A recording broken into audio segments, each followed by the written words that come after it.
Assalamualaikum warahmatullahi wabarakatuh. Salam sejahtera bagi kita semua. Pada kesempatan kali ini, saya Andi Husniatus Zahra dan juga rekan-rekan saya Nur Sari Sunet dan Nabila Azhari Zetli Tiloli akan menjelaskan mengenai struktur dan fungsi serta hal-hal yang berkaitan dengan vitamin D. Yang pertama ialah pengertian vitamin D. Vitamin D adalah salah satu jenis vitamin larut lemak prohormon yang juga dikenal dengan nama kalsiferol. Vitamin D terdiri dari dua bentuk bioekuivalen, yaitu vitamin D2 dan vitamin D3. Vitamin D2 dikenal sebagai ergokalsiferol yang diperoleh dari makanan sumber nabati dan suplemen oral. Vitamin D3 dikenal sebagai kolkalsiferol, terutama diperoleh dari paparan sinar ultraviolet B atau UVB yang berasal dari radiasi sinar matahari, serta konsumsi sumber makanan seperti ikan berminyak dan makanan yang telah difortifikasi, antara lain susu, jus, margarin, yogurt, sereal, dan juga kedelai. Vitamin D2 dan D3 secara biologis bersifat inert, yaitu tidak melakukan sesuatu sama sekali atau melakukan sesuatu yang sangat kecil efeknya atau pasif. Setelah diserap dari usus, mereka dimetabolisme dalam hati untuk 25 hidroksi vitamin D yang terdiri dari 25 OH-D2 dan 25 OH-D3. Vitamin 25 OH-D juga disebut kalsidol atau kalsidiol, selanjutnya dikonversi untuk 1,25 dihidroksi vitamin D atau 1,25 OH2D. Juga dikenal sebagai kalsitriol di ginjal dan jaringan lain oleh aktivitas dari enzim 1-alfa hidroksilase. Kemudian ada struktur kimia vitamin D. Seperti terlampir pada slide, di sini ada struktur vitamin D2 atau yang disebut dengan ergokalsiferol, dan ada struktur vitamin D3 atau kolkalsiferol. Vitamin D termasuk dalam grup sterol. Nama dari vitamin D adalah nama umum dari semua steroid yang secara kualitatif memperlihatkan aktivitas kolkalsiferol. Kita masuk pada fungsi vitamin D yang berada di dalam tubuh.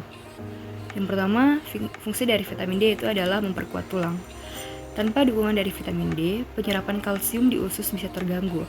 Selain itu, vitamin D juga mendukung pertumbuhan tulang, mencegah tulang rapuh, dan mencegah osteoporosis. Yang kedua, memperkuat otot. Tak hanya memperkuat tulang, manfaat dari vitamin D juga yaitu menjangkau otot. Kekurangan vitamin D dapat membuat otot melemah. Untuk itu, vitamin ini sangat penting bagi lansia. Saat otot melemah, seseorang jadi lebih rentan terjatuh dan mengalami cacat. Selanjutnya akan dijelaskan oleh rekan saya yaitu Nur Sari Sunet. Selanjutnya untuk fungsi vitamin D, yang ketiga menjaga daya tahan tubuh. Manfaat vitamin D yang cukup vital lainnya yakni mendukung daya tahan tubuh. Vitamin D dapat membantu imun saat tubuh menghadapi infeksi bakteri dan virus berbahaya. Para peneliti telah membuktikan peran vitamin D tersebut, terutama dalam infeksi virus influenza dan corona. Yang keempat, menjaga kesehatan mulut. Fungsi vitamin D untuk membantu penyerapan kalsium juga berperan dalam menjaga kesehatan mulut. Vitamin D dapat menurunkan risiko kesehatan gigi dan gusi dengan membantu metabolisme tulang. Selain itu, vitamin D juga berperan sebagai agen anti peradangan dan merangsang produksi senyawa antimikroba. Yang kelima, mencegah diabetes tipe 1 dan tipe 2. Fungsi vitamin D potensial untuk membantu mencegah penyakit diabetes tipe 1 dan tipe 2.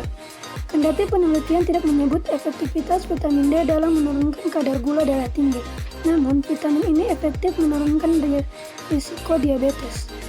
Yang keenam, membantu mengatasi hipertensi. Manfaat vitamin D salah satunya membantu mengatasi tekanan darah tinggi atau hipertensi.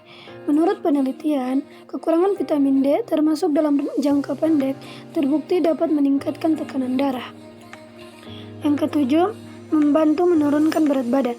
Kekurangan vitamin D dapat meningkatkan risiko obesitas. Menurut studi, orang yang kelebihan berat badan dan rutin diberi asupan kalsium dan vitamin D lebih efisien dalam menurunkan berat badan. Kombinasi kalsium dan vitamin D dapat menurunkan nafsu makan berlebihan pada orang dengan obesitas. Yang kedelapan, mengurangi risiko beberapa jenis kanker. Manfaat vitamin D bagi tubuh lainnya yakni potensial mengurangi risiko beberapa jenis kanker. Penelitian mengungkapkan vitamin D terbukti melawan beberapa jenis kanker sampai menurunkan risiko kematian akibat kanker.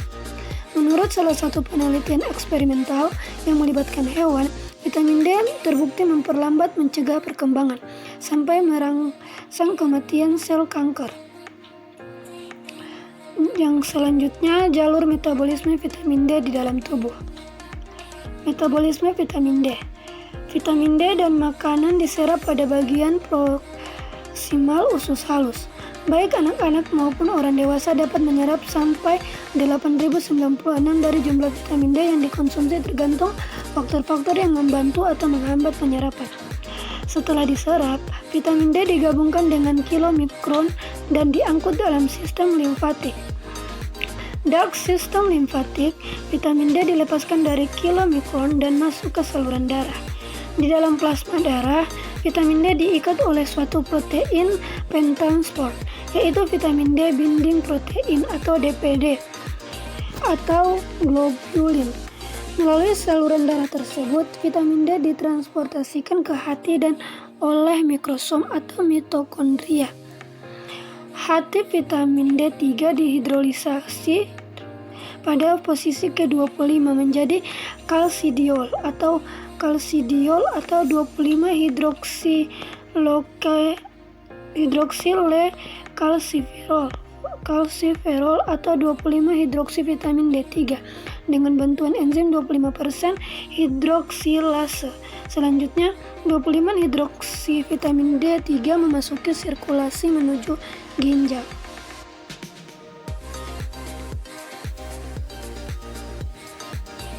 Selanjutnya yaitu aturan penggunaan atau yang disarankan untuk mengonsumsi vitamin D.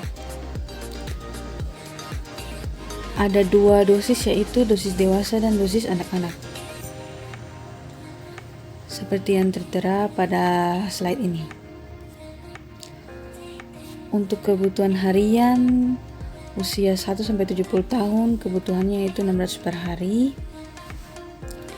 Dan batas asupan vitamin D untuk 9 tahun sampai 70 tahun ke atas yaitu 4.000 per hari. Cara menggunakan vitamin D dengan benar. Suplemen hanya digunakan sebagai pelengkap kebutuhan nutrisi tubuh, bukan sebagai pengganti nutrisi dari makanan.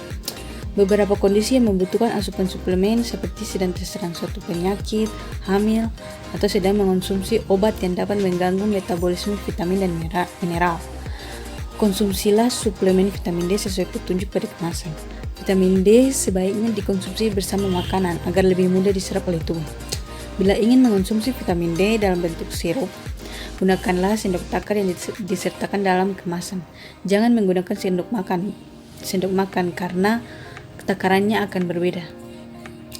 Penyakit yang ditimbulkan akibat kelebihan dan kekurangan vitamin D. Untuk kelebihan vitamin D atau dalam medis disebut hipervitaminosis D, memang sangat jarang terjadi. Risiko keracunan vitamin ini lebih sering dialami oleh individu yang mengonsumsi suplemen vitamin D. Yang pertama, meningkatnya kadar kalsium di tubuh. Salah satu peran utama vitamin D adalah membantu penyerapan kalsium dari makanan. Dengan demikian, apabila asupan vitamin D berlebihan, kalsium dalam darah juga akan meningkat atau disebut dengan hiperkalsemia. Yang kedua, mual, muntah, dan turunnya nafsu makan. Mual dan muntah akibat kelebihan vitamin D sebenarnya masih berkaitan dengan peningkatan kalsium di dalam darah.